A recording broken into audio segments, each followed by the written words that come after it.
এই যে ম্যাডাম, কোনো কারণ ছাড়াই হাজার হাজার মানুষ যেমন আর্জেন্টিনা ফুটবল দলটাকে ভালোবাসে, ঠিক তেমনি ভাবে আমিও আপনাকে ভালোবাসতে চাই। আমি ম্যারাডোনার মতো সহজেই আপনার মনে জায়গা করে নিতে চাই। আমি হয়তো পাওলো দিবালার মতো সকলের ক্রাশ না, কিন্তু সার্জিও এগোলোর মতো আমি কখনোই আপনার জীবন থেকে হারিয়ে যাব না। আপনি আমাকে লিওনাল স্কালোনির মতো বিশ্বাস করতে পারেন, আমি কিন্তু ক্রিস্টিয়ান রোমেরোর মতো বিশ্বাসী।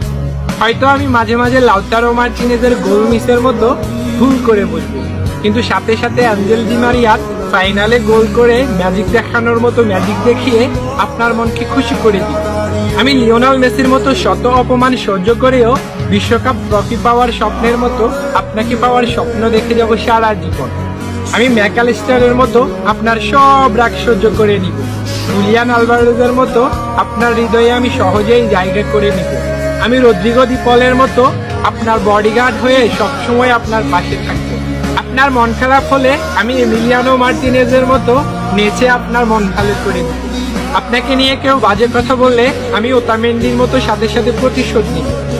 আমি হয়তো অ্যানজো ফের্নান্দেসের মতো অনেক বেশি কিউট না, আবার লিসান্দ্রো পেরেরাসের মতো অনেক হ্যান্ডসামও না।